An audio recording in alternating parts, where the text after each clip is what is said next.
Fan খুলে কইতাছি, এই যে ফ্যান খুলে কইতাছি, ফ্যান খুলে কইলাম সাদিয়া তোমাকে বিয়ে করতে চাই, তোমাকে আমি আমার আপন বউ বানাতে চাই। সাদিয়া প্লিজ বিশ্বাস করো, ফ্যান খুলে কইলাম। দেখ ভাই, পেন কুইলা কইতাছ ভালো কথা, এবার পাঞ্জাবিটা একটু উপরে টান দে। সাদিয়া মাফ নিয়ে নে, পরে বলবে সে তোকে বিয়ে করবে কি না করবে না। মেহেদি শুভ ভাইয়া, আপনি কি ফোন চালান? আমি আইফোন ছাড়া অন্য কোনো ফোন ইউজ করি না। আমার জেলা চাঁদপুর, আমার শহর চাঁদপুর জেলার মানুষকে আইফোন চালানো শিখাইছি আমি। চাঁদপুর জেলার মানুষ আমাকে দেখে আইফোন চালানো শিখছে। আমি মেহেদি শুভ ভাইয়া যদি না থাকতাম, চাঁদপুরের মানুষ হতো আইফোন জিনিসটা কি জানতো না। অনেক মানুষকে আমি মেহেদি শুভ ভাইয়া আইফোন গিফট করছি, আইফোন দান করছি। এ ভাই, তুই আইফোন 17 প্রো ম্যাক্স চালাস ভাই। ও চাঁদপুরকে কেন, সারা বাংলাদেশ কেউ আইফোন চালানো শিখেছে, আর অনেক মানুষের আইফোন দান করছে। আমার হাতের টর দান করছে, কি বিশ্বাস হইতেছে না? আমার তখন মোবাইল ছিল না, নয়তো ভিডিও করে দেখাইলাম আমাকে দান করছে। বুঝি না ভাই, ওরা গাঞ্জা কে সাপ্লাই দিয়ে রে ভাই?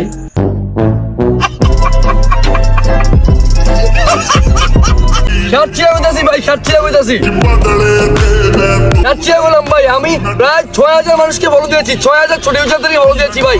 হে হরি রাম কৃষ্ণ জগন্নাথ প্রেমানন্দে। ওর ভিডিও গুলা দেখে মনে কি হইতাছে জানেন? ও মানুষের না আইসা এলিয়েনের বাইরে আইছে। সার চিরা না, তুমি তোমার সামনে ওটা চিরা দেখাও। 6000 মানুষকে ফলো ব্যাক দিয়েছো, 6000 মানুষ না 6 লাখ মানুষকে ফলো ব্যাক দিয়েছো।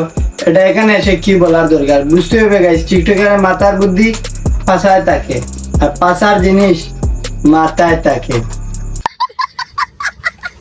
পাগলামি করে ছাগলামি করি যাই করি ভাই, কারণ আমি মেহেদি শুভ ভাইয়া, মেহেদি শুভ। হ্যাঁ ভাই, অবশেষে তুইও স্বীকার করলি পাগলামি করো আর যাই করস, কারণ ভাই তোদেরকে দেখে তো কেউ পাগল ছাড়া বালা পড়বে না।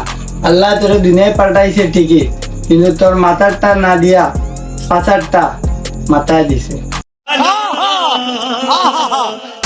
তো hey guys, one everybody, so by Chashus back in another new video. তো গাইজ, আজকের ভিডিওটা হচ্ছে বাংলাদেশের কিংবদন্তি, বাংলাদেশের নায়ক সেই মেহেদি শুভ ভাইয়ারে নিয়ে। আর ওর ভিডিও যখন আমার সামনে আসে আর কিছু না পাইবা, তাই ওকে লাড়া দিতে আইসা পড়ছি। আর কি কি মুশলা লাগছে সবাই ভিডিওটি ফুল ওয়াচিং দিলেই বুঝতে পারবা। বাংলাদেশে যদি কোনো শিক্ষণীয় কন্টেন্ট ক্রিয়েটর থাকে তাহলে আমরা দুজন আছি। আমরা দুজনই চাঁদপুরের কৃতি সন্তান, চাঁদপুরের গর্বিত সন্তান। আর আমাকে তো চিনিনি যে মেহেদি শুভ ভাইয়া। আমাদের কন্টেন্ট এতটাই জনপ্রিয় আর এতটাই শিক্ষণীয় যে হাজার হাজার মানুষ আমাদের ভিডিও দেখে কান্না করে। ও তোরা দুজন শিক্ষণীয় ভিডিও বানাস, তুই শার্ট চিরা প্যান্ট কুইলা বলস আমাকে ছেড়ে যাই না, এটা শিক্ষণীয় ভিডিও। আর যাই হোক, তোর পিছনে ও তারে মনে হয় আমি ভিপিএন লাগাইয়া কুরুম দেখেছিলাম। না না না, ভিপিএন ছাড়াই দেখেছিলাম। এই তোদের শিক্ষণীয় ভিডিও, যাই হোক শিক্ষণীয় ভিডিও খুব ভালো। এরকম ভিডিও দিও মাঝে মাঝে, স্থানীয় বার হয় ভাই।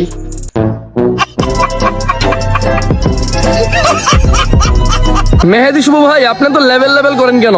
কারণ ভাই আমার এক ফোঁটা প্রস্তাব যদি আপনার এলাকায় টাঙায় রাখেন, দেখবেন যে কয়েক হাজার পোলাপান ছবি তুলতে যাবে ওইটার সাথে।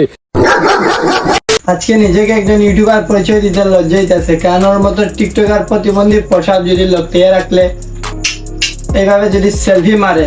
আর গাইজ, ওকে তো দেখে আমার ভালো মনে হইতেছে না, ওর মাথায় একটা দোষ আছে। কারণ ওই যে বলতেছিলাম না, মাথার জিনিসটা পাছায় আর পাছার জিনিসটা মাথায়। মেহেদি শুভ ভাইয়া, আপনি যখন রাস্তায় বেরোন তখন 10 জন কালো ড্রেস পরা মানুষ থাকে কেন আপনার সাথে? ও ভাইয়া, এটা হচ্ছে আমার সিকিউরিটির জন্য, আমার বডিগার্ড। বিকজ আমি বিভিন্ন এলাকায় যাই, শোরুম উদ্বোধনে বিভিন্ন কাজে যাই দেশ বিদেশে, তখন হয়তো আমার উপর অনেক মেয়েরা ঝাপড়ায় পড়ে একটা ছবি তোলার জন্য। আর ভাই তোর লোকে 10-15 জন কেনে কালো ড্রেস পরা? আপনি স্বপ্নে দেখে দিলাম 200 থেকে 250 লোক থাকে তোর সাথে কালো ড্রেস পরা, তোর সেফটির জন্য, শোরুম উদ্বোধনের জন্য। আর তোর তো ভাই অনেক জনপ্রিয়, তো অনেক জনপ্রিয়, তো তোর ভিডিও গুলা সারা বেলিশ মানুষরা দেখে, এই জন্য তোর সাথে সিকিউরিটি থাকে। হঠাৎ কখন কুত্তায় না এসে সেলফি মাইরা দে, কারণ তোর ভিডিও তো আমার মনে হয় কোনো ভালো ছেলে বা ভালো মেয়েরা দেখে নাই, সব তোর মতো সাপড়ি পোলাপানে দেখে। আর ওই যে, আর তোর ভিডিও দেখে আমার কি মনে হয় ভাই জানোস, তুই কোনো সুস্থ মানুষ না। কুত্তায় ক্যামেরার সামনে এসে বইতেছে আমি মেহেদি শুভ কুত্তা, আমি মেহেদি শুভ কুত্তা। আর এই জন্য ভাই তোর সেফটি লাগে, কখন জানে কুত্তায় এসে সেলফি মাইরা দে।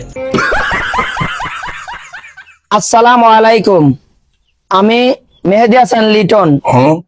মানে আমার নামও তো মেহেদি হাসান শুভ ভাই, আপনার নাম মেহেদি হাসান লিটন, আমার নাম মেহেদি হাসান শুভ। এ থেকে বোঝা যাচ্ছে যাদের নামের সাথে মেহেদি হাসান নামটা থাকবে তারা জীবনের কোনো না কোনো এক পর্যায়ে সেলিব্রিটি হইতে পারবেন। আমার বাপটা একটা ভুল কইরা দিছে। কেন যে আমার জন্মের পরে আমার নাম মেহেদি শুভ তৈল না, কারণ আজকে আমি সেলিব্রিটি হয়ে গেলাম। মানে শুন ভাই, তুই টিকটকার, তোদেরকে সেলিব্রিটি যারা বলে তারা তোদের মতো পাচার জিনিস মাথায় আছে, বুঝছস? যেহেতু মেহেদী হাসান লিটন ভাই হচ্ছে সিলেটের গর্বিত সন্তান, আমি মেহেদী হাসান শুভ হচ্ছে চাঁদপুরের গর্বিত সন্তান। মানে আমরা দুইজনই যে বাংলাদেশের কিংবদন্তি, এটা তো আপনারা জানেন। যাই হোক, হিরো আলমের দিন শেষ, মেহেদী হাসান শুভ এবং মেহেদী হাসান লিটন ভাইয়ের বাংলাদেশ। বাবা, ওয়াও ওয়াও ওয়াও। আর ভাই, তুই চাঁদপুরের কিংবদন্তি সেটা আমার জানা নাই, কিন্তু ওই যে আরেকটা কি করে বলতাছ লিটন, সে সিলেটের কিংবদন্তি। আমার বাড়ি তো ভাই সিলেট, আমি তো ওরে চিনি নাই, আজকে জীবনকে ফার্স্ট দেখছি তোর ওখানে ভিডিওতে। আর তুই বলছো সিলেটের কিংবদন্তি, বাংলাদেশের কিংবদন্তি। সো আমি সকল বাবা মাকে বলবো যে আপনারা সন্তান জন্ম দেওয়ার পর তার নাম রাখবেন মেহেদী হাসান, পরে যা রাখা রাখতে পারেন। যদি মেহেদী হাসান নাম রাখেন তাহলে সে জীবনের কোনো না কোনো এক পর্যায়ে আমার মতো এবং লিটন ভাইয়ের মতো সেলিব্রিটি হতে পারবে। আর যাই হোক, আমি প্ল্যানিং করে নিছি, আমার যা ছেলে মেয়ে হবে সবার নাম মেহেদী হাসান দিয়ে তৈব, কারণ জীবনে সেলিব্রিটি দরকার, আর কিছু চাই না আমি। সামনে ভিডিওটি হচ্ছে বাংলাদেশে এখন টিকটকার নিয়ে এই সাইজ থেকে এই সাইজের। যারা বুঝছো তারা তো বুঝছো, আর যারা বুঝছো না এই ভিডিওটা লাইক দিয়ে সাবস্ক্রাইব করে পাশে থেকে বেল আইকনটি বাজিয়ে দেবে সামনের ভিডিও পাওয়ার জন্য। আর ভিডিওটি নিয়ে বলতে ছিল, ভিডিওটি ভালো লাগলে লাইক কমেন্ট শেয়ার এবং সাবস্ক্রাইব করবা, পাশে থেকে বেল আইকনটি বাজিয়ে দিবা।